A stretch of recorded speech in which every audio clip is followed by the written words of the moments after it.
जब पिक्चर नहीं चलती तो उसको इंडस्ट्री कोड़ी की तरह ट्रीट करती है। जब ये कॉल आया भट्ट साहब का, मैं बहुत एक्साइट हो गया क्योंकि मेरे दिल की धड़कनें बढ़ने लगी। मुझे मौका मिला है, एक लाइफलाइन दी है महेश भट्ट ने। नमस्कार, मैं हूं आशीष। फिल्मी दुनिया में कुछ रिश्ते सिर्फ कामयाबी से नहीं, गुण और धुनों की गहराई से बनते हैं। आज हमारे साथ हैं एक तरफ फिल्मकार महेश भट्ट जी, जिनकी फिल्मों में ज़िंदगी की सच्चाई दिखाई देती है, तो वहीं हैं दूसरी तरफ हरफन मौला संगीतकार अनु मलिक जी, जिनके सुर और लय ने पीढ़ियों तक दिलों में एक जगह बनाई है। कैसे हैं आप दोनों? इतना अच्छा तुमने बोला हम दोनों के बारे में। शायद हम भी इतनी सादगी से और इतने एक कंप्लीट पिक्चर जो आपने दी, आपने इंट्रोडक्शन में, हमारा रिश्ता कुछ ऐसा ही है कि मेरे जज्बात को बिना बोले समझता है अगर कोई है तो ये है। इसकी मैं कहता हूँ कि एक लय होती, लय एक लहजा होता है, वहाँ पर इंसान क्या होता है वो बिल्कुल नंगा हो जाता है बिल्कुल। तो ऊपरी स्तर पे शोर मचाना और अंदर से आप देखते हैं कि खोखला है सब कुछ। ये एक शख्स है, अगर ये अपने गहराइयों में झांके तो इसके अंदर इतने ज्वेल्स हैं, ऐसा खजाना है जिसका इसको खुद को अंदाज़ा नहीं है। और ये कुछ जो है इन्होंने उसकी मिसाल, कुछ मिसाल जो है तू मेरी पूरी कहानी में दी है। इसलिए मैं बिल्कुल सरप्राइज नहीं हूँ कि जो पहला गाना जो है वो पापॉन की आवाज़ में है। पापॉन की आवाज़ में जो एक सोज है, जो दर्द है, वो आज किसी भी सिंगर में मुझे महसूस नहीं करता। तो एक ख़ास अंदाज है। अगर इस किस्म का गाना इस दौर में जहाँ पर ईडीएम म्यूज़िक का राज है, उसने तहलका मचा दिया है। अब तो दूसरा गाना आएगा तो देखिए क्या आग लगती है। तो ये शख्स जो है, जब इसका रंग मिला श्वेता बोत्रा के साथ में जो इंदौर से आई हैं, मैं उनको अपना हिंदुस्तान की फीमेल शैलेंद्र कहता हूँ। जिस तरह आनंद बख्शी साहब और लक्ष्मीकांत प्यारेलाल का एक कॉम्बिनेशन था, जो पारसमणि एक फिल्म आई थी, उसमें से उन्होंने तहलका मचा दिया था, राइट। तो हालांकि इसमें अनु मलिक साहब एक सुलझे हुए एस्टेब्लिश म्यूजिक डायरेक्टर हैं, मगर जो कलाम है, जो राइटिंग है, जिस एक बोलते हैं ना, सादगी। एक सादगी है, जिसमें वो जो लाइन अपना जैसे तू तू जैसे माटी तू के है वो जो रात जगाए, तू है वो जो रात जगाए। अब ये रात जगाने वाली जो पहली लाइन ही आई है वो हद है। रात एक ऐसी, अब नाम तो रात मतलब नींद, सो जाना, मगर तेरी मोहब्बत इतनी जबरदस्त है, इतनी शिद्दत है तेरी मोहब्बत में, तू तो रात को जगा देती है। और अभी you can interpret this line anyway. और जब मैंने लाइन पढ़ी और जब मैंने ट्यून बनाई तो महेश जी अशश कर गए थे, क्योंकि मैंने इनसे ये कहा कि इतनी सादगी आई कैसे। कमाल है। वो तू जैसे माटी की खुशबू धीमे धीमे धीमे धीमे बढ़ती बढ़ती जाए। जाए। तो कहीं पर ये ऐसा स्पेस चाहिए जो पार्क है। यहाँ पर रहकर क्या होता है, हम सब दावपेच खेल सीख जाते हैं, फिर हमको लगता है कि बाजार ये चाहता है और ऑडियंस ऊब चुकी है। जब ऑडियंस को आप कुछ नया परोसो ना, तो उनको बिल्कुल मालूम पड़ जाता है कि ये कुछ नया आया है। भट्ट साहब, आपने बाज़ार की बात की ना, तो मुझे कुछ याद आया। अनु मलिक साहब की वो गंगा जमुना सरस्वती, मुझे याद है कि वो बहुत बड़ी फिल्म थी और उतना उसका संगीत चला नहीं, और वो आपके पास आए, और वो जो ऊर्जा है, वो जो एनर्जी है, वो आज भी मेरे को लगता है कि वैसे ही है। जब जब दरकिनार करने की आप दोनों को मैं कहूँगा कि बाज़ार ने कोशिश की है, तो जिस तरीके से आपने बाउंस बैक किया या रीइन्वेंट किया है अपने चीज़ों को, वो गुण की वजह से और धुनों की वजह से, वो हमेशा दिखाई देती है। फिर तेरी कहानी, उसके बाद जिस तरीके से अनु साहब ने बनाई, वो आज तक मतलब मेरे वन ऑफ द फेवरेट जो एल्बम्स हैं, म्यूज़िक एल्बम, वो छपा हुआ है। मेरे ख्याल से वो कहानी फिर इसमें तू मेरी पूरी कहानी में भी दिखाई देगी। बिल्कुल सही है आपने कहा कि वो जो, मगर उसका राज ये अनु खुद है। जिस शिद्दत से उसने वो होटल के खिड़की में झांक कर मुझे एड्रेस किया था कि सर मैं बात करना चाहता हूँ आपसे। हम एक म्यूज़िक से अपना राइटिंग के सेशन में थे, और उस वक्त क्योंकि जब आदमी जब फ्लॉप होता है ना, जब पिक्चर नहीं चलती तो उसको इंडस्ट्री कोड़ी की तरह ट्रीट करती है। मगर कुछ एक चमक थी इसके चेहरे में, एक जो आज भी है। तो बिल्कुल वही दिल, वही जज्बात, वही प्यास लेकर आया वो। और उस वक्त कतील शफाई मरहूम जो हैं, जो आए थे पाकिस्तान से, जुहू होटल में बहुत ठहरे थे। बहुत बड़े शायर थे, बहुत बड़े शायर, बहुत ही बड़े शायर। उनके साथ में इनका कॉम्बिनेशन था, डेडली था। उसमें कैफी साहब ने भी, कैफी अंकल का भी था। कैफी साहब का भी कलाम था। रात के जो जंगल में रहते हैं। हाँ, तो ये इसमें देखिए, ये सीनियर म्यूजिक डायरेक्टर है और बहुत काम किया। मेरा एक इनफॉर्मल रिश्ता है। अगर उसको श्वेता के काम में वो गहराई नज़र नहीं आती तो ये मुझे कह देता। ये ऐसे मानने वाला शख्स है नहीं। तो इसने पहले दिन से जिस तरह से वो नए म्यूजिक डायरेक्टर को, वो तो बेचारी स्कूल गर्ल की तरह खड़ी रहती थी, उसको अपनी बुक लेकर और लिरिक्स को है सामने पकड़ती थी और ये पढ़ के बनाते थे धुन। ये हुआ है मेरे साथ में। जगजीत सिंह साहब जो थे ना, जब उन्होंने अर्थ के गाने बनाए थे तो कैफी साहब उनको गाना ऐसा देते थे, सुनाते थे और वो सुनते थे और फिर वही अपनी पीटी के साथ में बैठता था और वहीं पर गाने धुन बनाता था जानकी कुटीर में। और इसने बिल्कुल ऐसे गाना बनाया है। श्वेता लिखती थी, वो देती थी, वो बैठता था, सुनता था, सिचुएशन श्वेता समझाती थी और फिर ये पूरी तरह अपने आप को उसमें उंडेल देता था।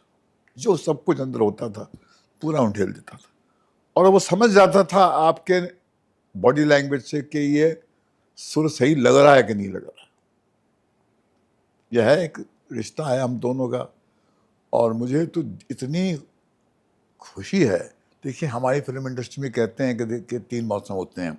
एक मौसम ये होता है कि जहाँ कहते हैं कि बड़ा पोटेंशियल है इसमें यार, और फिर बोलते हैं अरे यार वो ही इज अराइव्ड, पहुँच गया बिल्कुल मंजिल तक।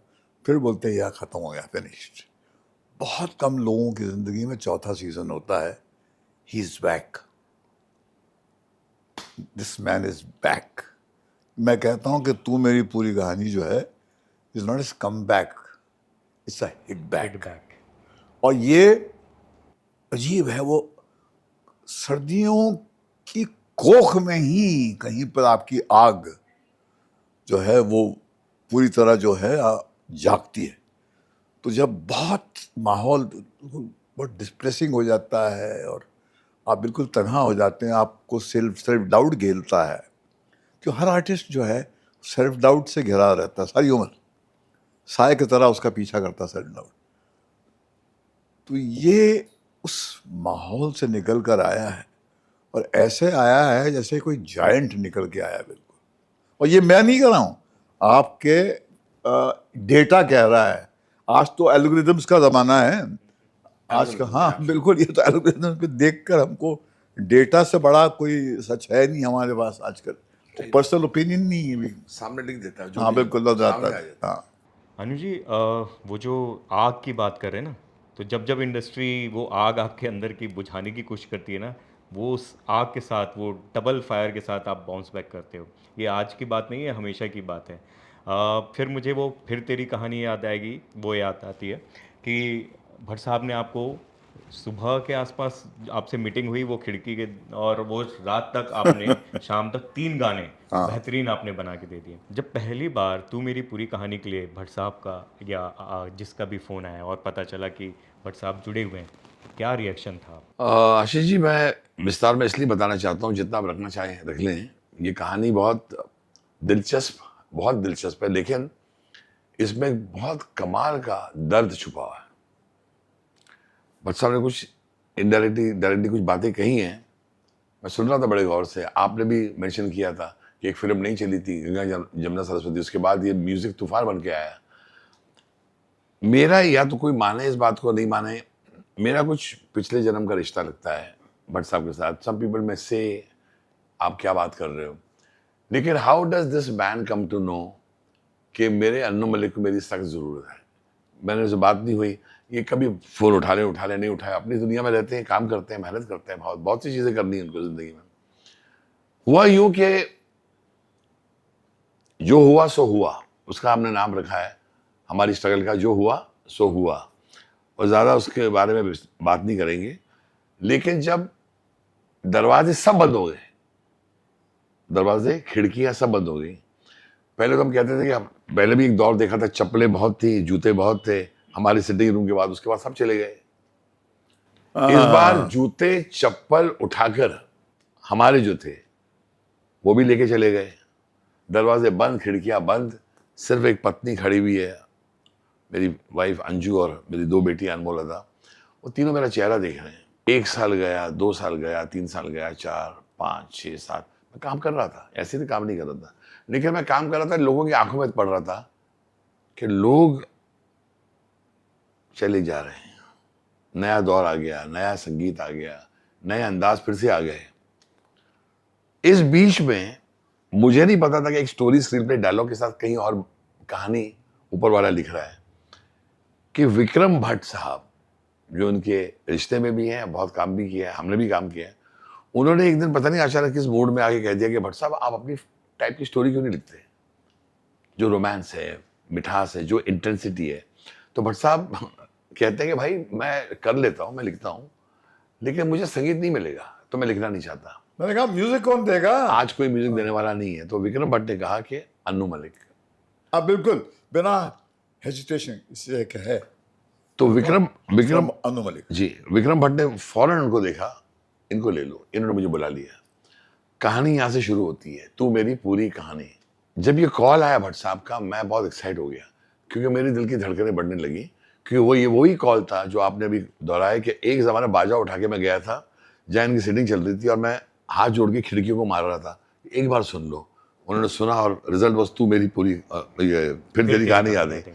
अचानक जब यहाँ बैठा, मैं इसी रूम में आया, यहाँ बैठा था, मैं बाजा लेके आया, तो उन्होंने कहा कहानी तो सुन ले, उसके बाद बैठेंगे, मतलब जी कहानी सुनाइए। शुरिता दास, श्वेता जो लिरिक राइटर है वो भी थे, और भट्ट साहब थे। तो एक बात मैं अपने सुनने वालों को बताना चाहता हूँ, देखने वालों को, कि मेरा एक अजीब सा ब्रोमांस है भट्ट साहब के साथ, जो शायद उनके वहाँ से उन्हें समझ आए या ना आए, लेकिन जब मैं उनकी आंखें देखता हूँ तो तर्जें खुद ब खुद दिमाग में आती हैं, पता नहीं क्यों होता है।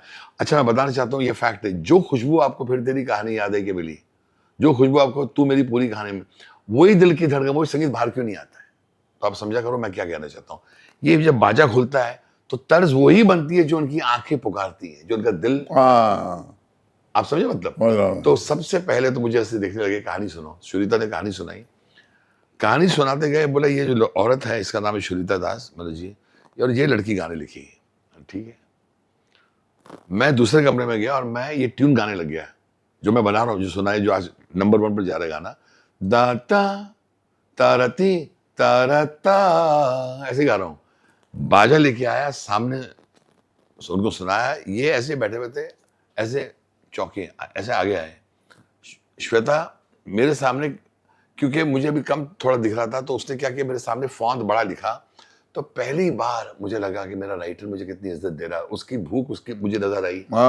वो सामने किताब लेके खड़ी हो गई और मैं उस किताब को देख रहा हूँ। तू है वो जो रात जगाए, तू है वो जो साथ निभाए, उसने पन्ना बदला।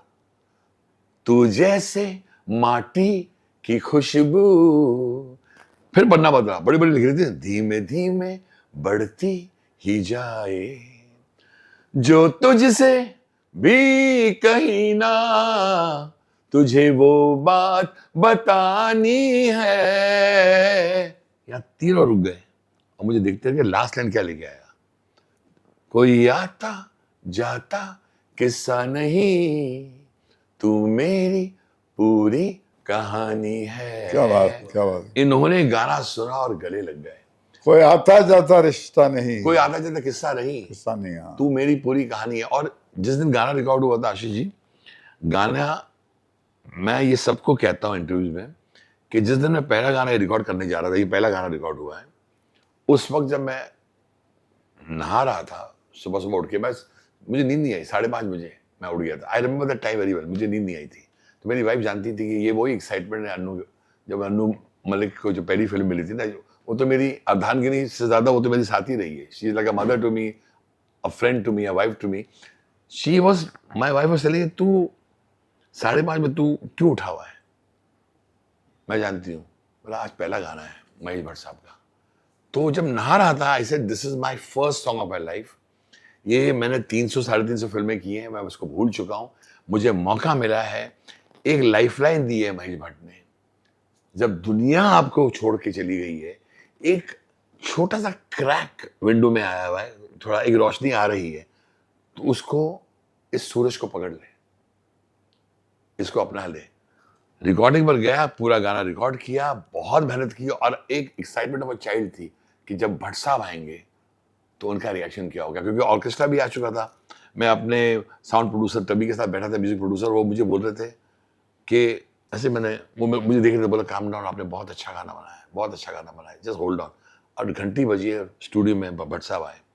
तो आप मानेंगे इस बात को, मैं सबको बताना चाहता हूँ कि मेरी दिल की धड़कनें was racing because the legend, the great man, जिन्होंने क्या क्या काम किया है सबके साथ और क्या गाने निकाले हैं, वो who talks very lightly, takes himself very lightly, बहुत एक बड़ा ऊंचा इंसान मेरे सामने खड़ा है. वो उन्होंने जाके कुर्सी पर बैठे और बोला ट्रैक ऑन करो. उस वक्त बस मैंने अपनी आंखें बंद कर ली और भट्ट साहब ने पूरा गाना सुना. गाना सुनने के बाद मैंने नोटिस किया कि साउंड खत्म हो चुका है और एक रोने की आवाज आ रही है. भट्ट साहब की आंखों से आंसू टपक रहे थे. उसी वक्त मुझे लग गया कि कहीं ना कहीं गाना तुझे को जाके लगा. और उन्होंने मुझे ऐसे देखा, पूरे आंखें लाल थी, आंसू भरे हुए थे, और उन्होंने आके मुझे गले मिल गए. बोला यही ऐसे ही काम करना और अपने पिता सरदार मलिक साहब को अपने बगल में रखना, उनकी हामी में लेते रहना. अगर वो अपने तुझे कह देगा गाना अच्छा नहीं तो मत करना, और अपने जमीन को मत भूलना.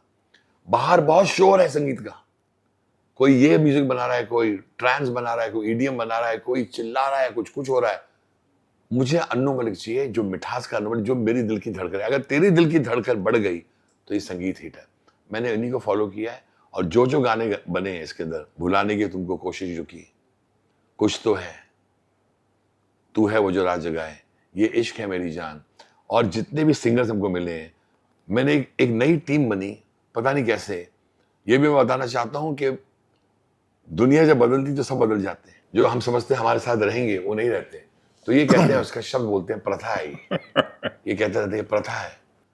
तुम समझते हो कि तुमने उनको बनाया, और अब जब तुम उनका दरवाजा खटखटाओगे, भागे भागे तुम्हारे लिए आएंगे. नहीं होगा. मुझे कॉन्फिडेंस दे कि तू जिसके साथ काम करेगा, मैं तेरे साथ खड़ा हूं, क्योंकि जिसके दरवाजे तू खटखटा रहा है वो दरवाजे खोलने वाले नहीं है. एंड मैं इनकी इस ऑनेस्टी को देखकर मैं हैरान हो जाता था कि मतलब क्या बोल रहे हैं. नहीं सर, वो आएंगे, सब आएंगे. मतलब कुछ नहीं होगा, तो पहले तर्ज बना, ये बोल है. और अचानक मैं बोला पापुन तू आ जा. पापुन आया, भागा भागा. भूख लगी हुई है. विशाल मिश्रा को मैंने फोन किया. विशाल ने मुझे इतनी इज्जत दी. उसने कहा मैं इंडियन आइडल में आया था सर, और मैंने आपको इंडियन आइडल में मैंने पूछा था मेरे बारे में, और उसने एक रील दिखाई कि मैंने इसके बारे में क्या बोला था. मुझे सब याद है, मैं बहुत स्ट्रगल कर रहा था. विशाल आया, साथ साथ वो लड़की, फीमेल वॉइस नहीं मिल रही हमें जो दिल की धड़कनें बढ़ा दे और कमाल गा दे.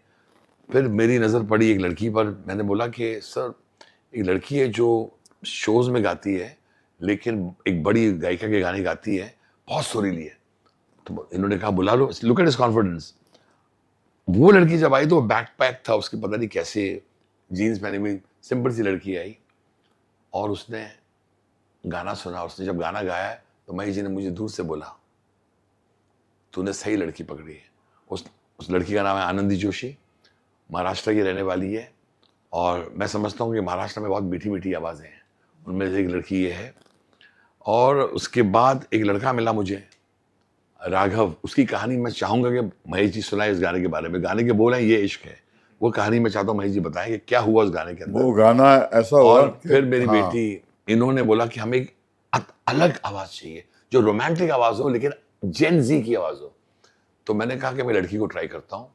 मैंने अपनी बेटी अनमोल को बुलाया, और जब इन्होंने अनमोल की आवाज़ सुनी, मैं बोला सर आप जैसा बोलेंगे, अगर नहीं. बोला no, she is bringing something to the table. मैं ऐसे ओके नहीं करता हूँ किसी सिंगर की आवाज़. तो मैं हैरान हो गया. उन्होंने जब गाना गाया और उन्होंने जो गले लगाया, बोला ये गाना हुआ है. और राघव चैतन्य की बात मैं बताता हूँ, मैं तलाश में था, मेरा गाना हो चुका था। यहाँ से भाई जी आप जरा यस, बताइए। राखी का दिन था, मैं मोहित सूरी की सैयारा के सेलिब्रेशन में गया था कुछ देर के लिए, मैं जाता नहीं हूँ मगर मोहित बच्चा अपना तो मैरिड में था, और उससे कुछ 3-4 रोज पहले ये बिल्कुल पागलों की तरह मेरे पीछे पड़ा था कि भट्ट साहब, कहने को तो हमारा एल्बम कंप्लीट हो गया मगर कुछ अधूरा है, कुछ अधूरा, कुछ दौर ऐसा है जहाँ पर हमारी आवाज़ पहुँचाने के लिए हमें कुछ करना पड़ेगा। तो मैं समझ नहीं आ रहा था कि ये क्या है, ये लालच है, ये ग्रीड है, ये फियर है, क्या है। तो फिर घर पे आ गया, फिर उसने कुछ सुनाया मुझे अच्छा लगा मगर मुझे इतना भी नहीं कॉन्फिडेंस था कि अगर ये हो जाएगा तो कुछ कमाल ही हो जाएगा।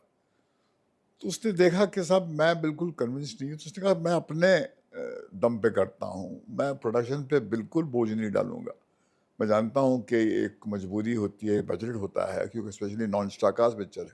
तो मैंने कहा बिल्कुल तुम करो, अगर तुमको इतना कॉन्फिडेंस तो करो। तो राखी का दिन था, पार्टी में मुझे सुचित्रा का फ़ोन आया कि आप आज घर नहीं जाएंगे बिना ये गाना सुने। रात के कुछ 9:30 पौने 10 बजे थे, मैं अर्ली स्लीप सो जाता हूँ क्योंकि 4 बजे सुबह उठता हूँ। तो मैंने कहा मोहित भाई अलविदा, हम जा रहे हैं। तो कहाँ जा रहे हैं? मतलब भैया रिकॉर्डिंग में जा रहे हैं, अब्दुल मलिक साहब ने बुलाया है वहाँ पर। तो रिकॉर्डिंग में जाएंगे? ऐसा? हाँ, हिट तो तेरी हुई है भाई।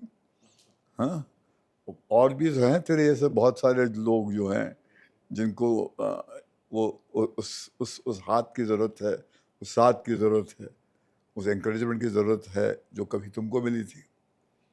तो फिर मैं वहाँ से निकला और फिर मैं आया जुहू से बिल्कुल यहाँ पर फन रिपब्लिक के लेन में, जहाँ पर हमारा छोटा सा बहुत क्यूट सा एक स्टूडियो है, और वहाँ पर इलेक्ट्रीफाइंग एक माहौल था बिल्कुल। और इनके आंखों में एक कन्विक्शन था कि ये आए हैं और हम इनको फ्लोर कर देंगे।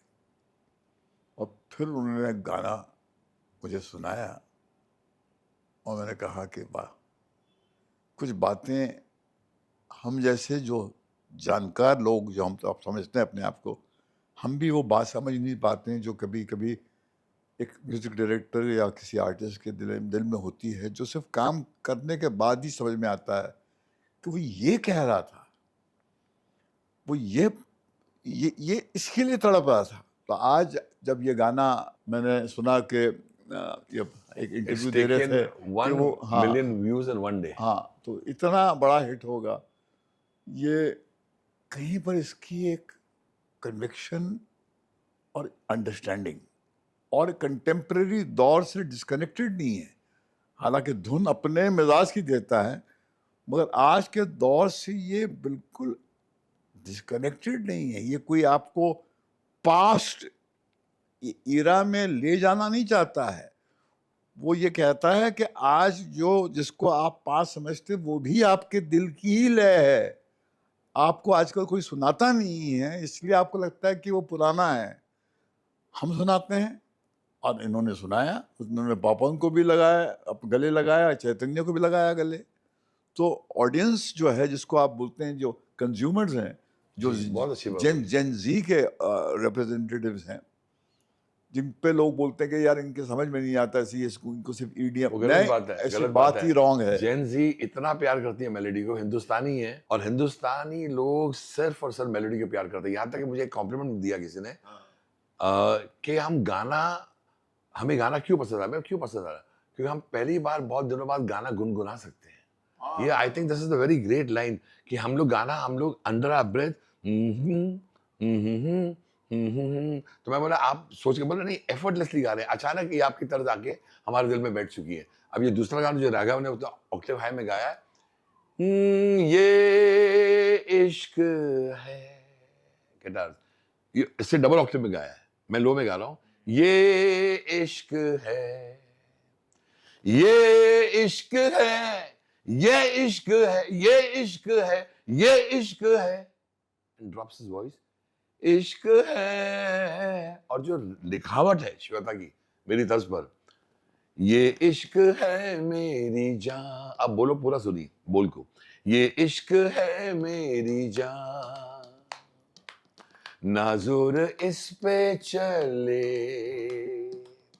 तू चाहे दूरी बढ़ा, दिल में तो मैं ही तेरे, खुशियों के जितने भी पल सब तेरी महफिल में हैं, खुशियों के जितने भी पल सब तेरी महफिल में हैं, फिर नजरें बेचैन तेरी फिर भी ढूंढती हैं क्यों मुझे, तेरी बेचैन नजरें मुझे क्यों ढूंढ रही हैं, जबकि इतनी खुशियां तेरी जिंदगी में आ चुकी हैं, तुझे जो जो तूने चाहा था तुझे मिल चुका है, लेकिन तेरी नजरें मुझे क्यों ढूंढ रही हैं। मैं I was floored, I said मेरी तर्ज को किसी ने समझा है, और ये गाना आज इतना पब्लिक सुन रही है गाना, और सब जिनका दिल टूटा हुआ है उनको ये गाना इतना उन्होंने सीने से लगा लिया है। अभी अभी मेरी डॉटर का फोन आया था जब इंटरव्यू चल रहा था, कह रही मैंने इसलिए फोन किया, मैं बेटा मैं इंटरव्यू दे रहा हूँ, बोला नहीं बगल वाली गाड़ी में ये आपका ये इश्क गाना चल रहा है, मैं बोला अभी कल ही तो रिलीज हुआ, बोला नहीं फुल वॉल्यूम में गाना चल रहा है।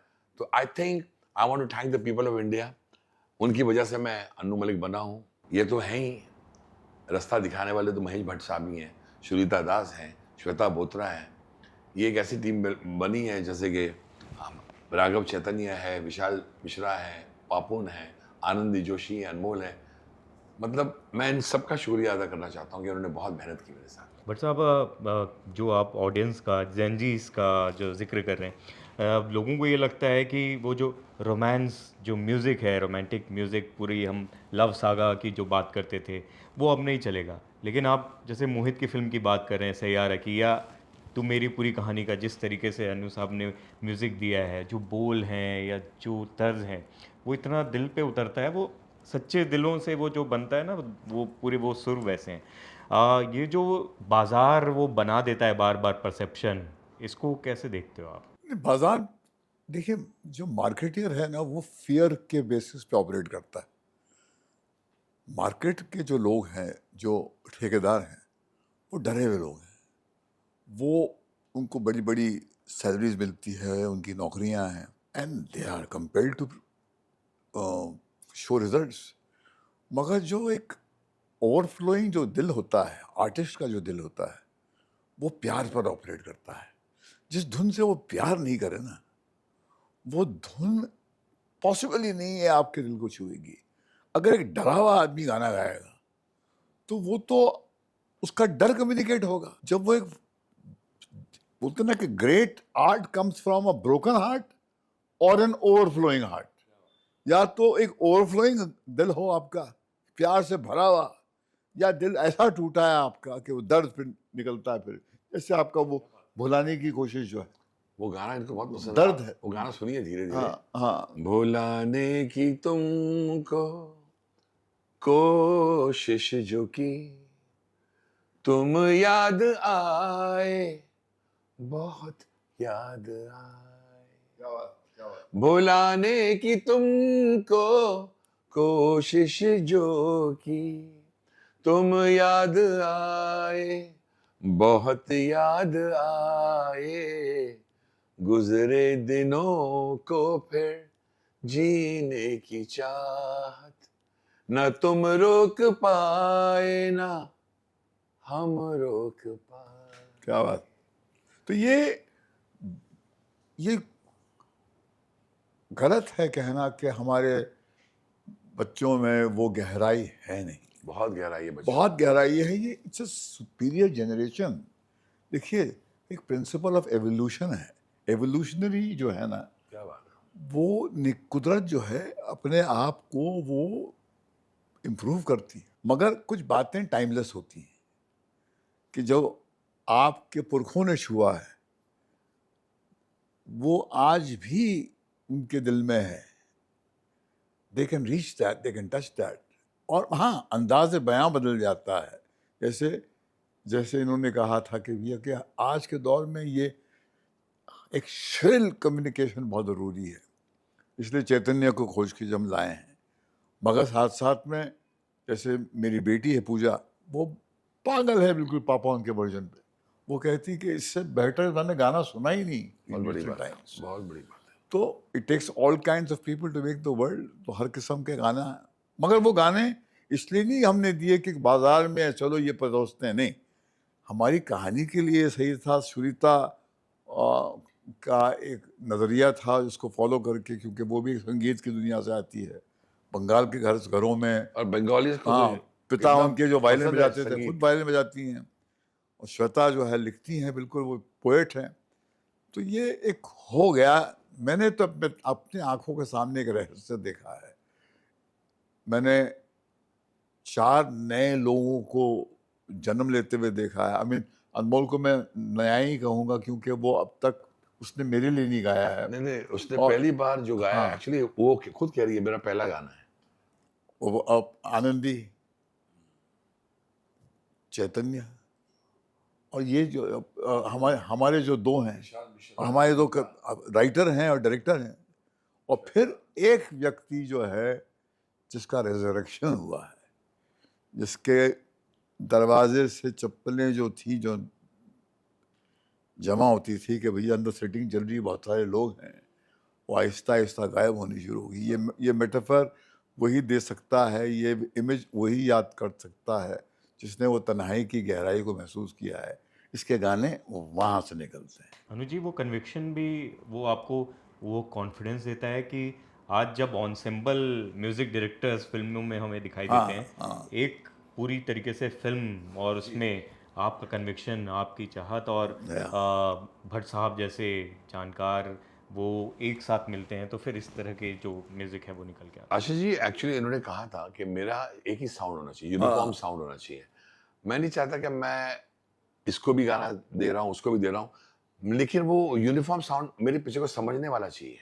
तो शायद वो बनाना नहीं चाहते थे। विक्रम ने बोला अन्नू मलिक की पूरी पिक्चर। हाँ, ये इसका चैलेंज हुई। मैंने कहा कौन म्यूजिक कौन देगा लव स्टोरी में? मतलब एक एहसास, एक सोत्र होना चाहिए ना, एक सोर्स होना चाहिए। जो गंगोत्री है, जो हाथ से, वो कहाँ है, वो किसके दिल में है? वो कुछ यहाँ से उठा लिया, कुछ वहां से उठा लिया, एक चम्मच वहां से, एक चम्मच वहां से, ऐसा नहीं होता है। ये हो रहा है आजकल, 99% तो यही काम होता है। वो फ्लो जो है ना, वो एक जगह से अगर आप टैप करें तो फिर निकलता है। लेकिन मजा भी आता है, यू बिकम रिस्पॉन्सिबल कि मेरी पिक्चर है, मुझे जान लगानी है। और भट्ट साहब इतना इंस्पायर करते हैं, इतना इंस्पायर किया है इन्होंने मुझे इस फिल्म के अंदर, कि मैं जितना इनका शुक्रिया करूँ कम है। बिकॉज जिस वक्त उन्होंने मुझे बुलाया, उस वक्त मुझे काम की बहुत ज़रूरत थी, एक फिल्म की ज़रूरत थी। इससे पहले मेरे गाने बहुत चल चुके थे। मोमो के धागा, अच्छा दम लगेगा, मोमो के धागे बहुत चला। उसके बावजूद सुई धागा भी चली, लेकिन पता नहीं काम नहीं आ रहा था। एंड ही सेड ये सब होगा तेरे साथ, सबके साथ होता है, और ये एक विंटर आती है, बहुत जरूरी था वो। इसलिए वो शेर है ना, ढूंढ उजड़े हुए लोगों में वफा के मोती, ये खजाने तुझे मुमकिन है खराबों में मिले। तो वो एक दौर होता है जो जिसमें विंटर सेट इन हो जाता है। मगर मैं आज एक बात बोलूंगा आशीष जी, आपके कैमरे पर ही बोलूंगा, कितना भी बोले, ये सबकी तारीफ, मेरी तारीफ कर रहे हैं। मैं बताना चाहता हूँ हाथ पकड़ के, ये ऐसा इंसान फिर दुनिया में नहीं आएगा।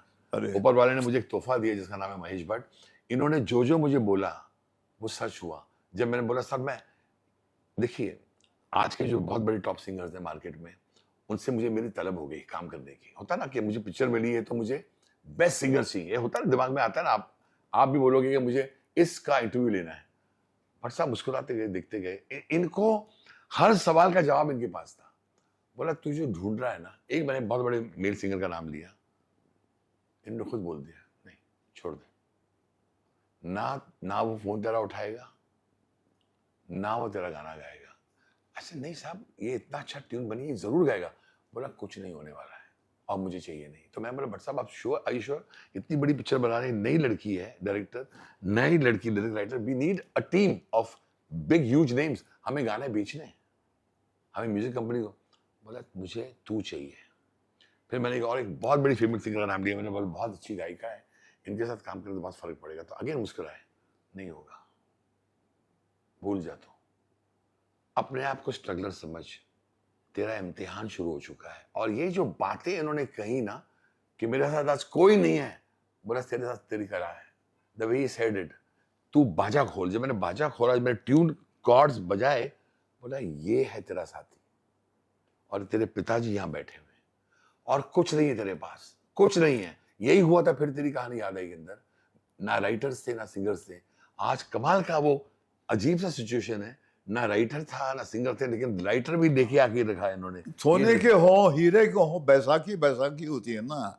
अपने पैर कांपते हुए हो, चलो अपने पैरों पे। बोला अपने पैरों पर अगर तू खड़ा हो सकता है तो मैं तुझे मानूंगा। और गाने बनाए बहुत शिद्दत, बहुत मेहनत, बहुत तकलीफों के बाद आज ये दिन आया जब आशीष जी आपके सामने बैठ के, मैं और भट्ट साहब, जबकि नंबर 1 पर जियो साउंड पर जा चुका है, अपने गाना में, स्पॉटिफाई में टॉप 1, 2, 3 में गाने आ गए, तो मैं ऊपर वाले का शुक्रिया करना चाहता हूँ। बचपन की ऐसी कौन सी बातें हैं जिसने सबसे ज़्यादा इम्पैक्ट डाला आपके ऊपर? माँ का अकेलापन। और फिल्मों में आने का वो किस तरीके, कैसे आप इंस्पायर हुए फिल्मों में आने के लिए? तन्हाई जब घेरती है आपको तो आप अपने आप से कुछ किस्से, कुछ कहानियाँ सुनाते हैं, अपने आप को ही सुनाते हैं, क्योंकि एक तन्हा जहन में ही कला का जन्म होता है।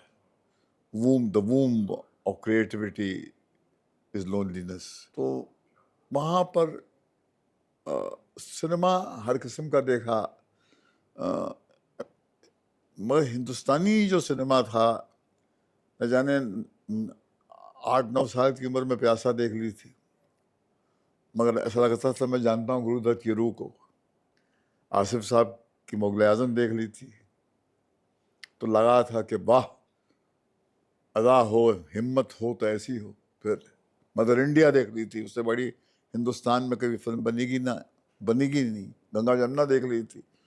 तो कहीं बचपन में ही कुछ सिनेमा ऐसा हमने घोल के पी लिया कि जिसकी गूंज आज तक कहीं शामिल है हमारे काम में। और वो 15 साल की उम्र में मम्मी ने बोल दिया, माता जी ने, हाँ, 15 साल की उम्र में बोल दिया, बेटा तो आज मुझे खाता हुआ अच्छा नहीं लग रहा, तेरी बहनें काम करती हैं और तू यहाँ पर खाना खा रहा है। मुझे याद है कि मेरा निवाला यहाँ तक था आशीष, मैंने निवाला नीचे रखा, पैंट हाफ पैंट पहनते था मैं, ऐसे पैंट मैंने पहुँची और वहाँ से निकला, उसने रोका नहीं माँ ने, और बाहर गया दोस्त के पास, मैंने कहा कि कोई भी नौकरी दिलवा दे मुझे यार, दिलवा दे मुझे। 15 साल की उम्र से काम कर रहा हूँ, 20 तारीख को 77 ईयर्स का हो जाऊंगा मैं। हाथ पाँव चल रहे हैं। नहीं सर, you're wrong. नहीं, you said not sir. Yesterday you told me 27. 27 के होने वाले हैं, ऐसे ही कह रहे 77. और एनर्जी 17 वाली। मगर वो है, वो एक है, मगर अब लोगों को बनाने की प्यास है। अब देखिए क्या है, हम एक लाइट हाउस की तरह हैं, करेक्ट। बहुत सारी जहाज हैं जो समंदर में हैं, हम जाकर खोजते नहीं, उनको कुछ नजर आता तो आ जाते हैं, और ये इनको अपनी ही रोशनी मेरे साथ मिलती है। मेरे में कुछ ऐसा है नहीं जो मैं दे देता हूँ। वो जब आते हैं हमारे पास तो उनको अपने आप से प्यार हो जाता है, उनको अपना ही स्वाद आता है, और वो जो निकलता है, जैसे माली जो है वो बीज में कुछ डालता थोड़ी है, बीज में मौजूद होता है, उसकी वो रक्षा करता है। अब कहता है कि तू संपूर्ण है, तुझे बाहर से कुछ उधार लेने की जरूरत नहीं भाई। ऐसे मकड़ी होती है ना, वो जब जाल बुनती है तो अपने हथौड़ियों से निकाल के बुनती है, वो थोड़ी बाहर अपना। तो इसकी ये जो धुन है इसके अंदर से निकली है, इसके रूह से निकली है। भट्ट साहब, अनगिनत लोगों के लिए आप लाइट हाउस हो आज। आप जब इंडस्ट्री में आए थे तो आपके लाइट हाउस कौन था?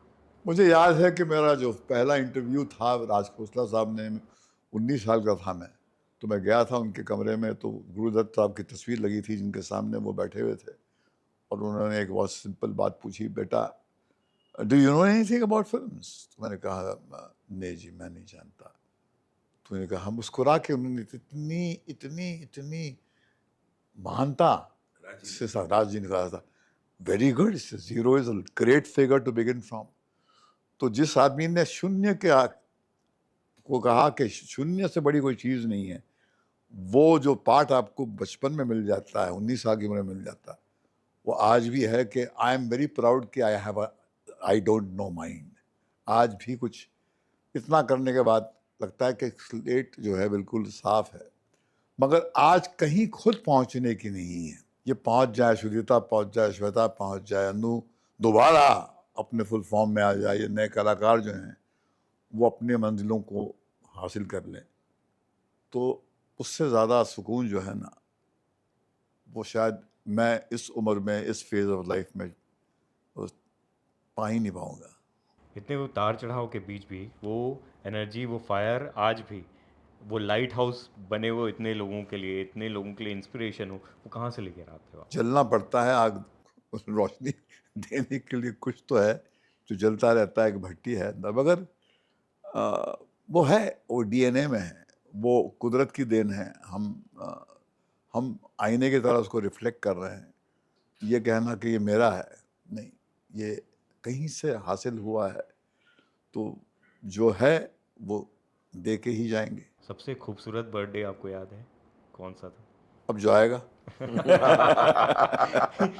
इस समय का एम्बिशन क्या है आपका? वही जो कहा मैंने कि लोगों को, जिनकी अंदर प्यास है, जिनके अंदर भूख है, जिनके अंदर पोटेंशियल है, उनको करीब से देखना, उनको महसूस करना, और उनको अपने ही दायरे में रहते हुए उनको अपने ही पीक तक पहुंचाना।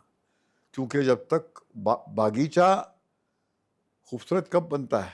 जब तरह तरह के फूल होते हैं ना। किसी एक को बोला कि तुम में वो वाली बात नहीं है, तुमको वो वाला रंग ओढ़ना चाहिए, नहीं। अलग अलग लोग होते हैं, उनको एक साथ में एक नज़र से देखना, यही शायद आज की तारीख में सबसे ज़्यादा सुकून देता है मुझे।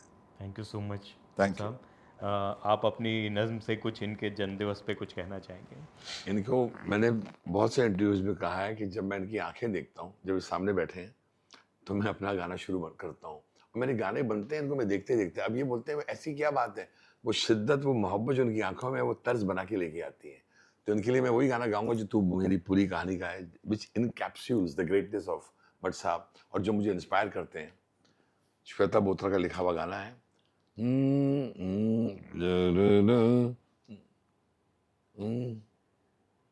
कुछ तो है हाँ, कुछ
कुछ तो है, कुछ तो है। कुछ नहीं है मैं मेरे में, जो आप में है वही मेरे में है। मैं कुछ अलग मिट्टी का नहीं बना हुआ। भट्ट साहब, ये आंखों में ये जो मोहब्बत है ना, वो बहुत कमाल है। जिंदगी की एक खुशबू है, कहीं उतर आई है अंदर।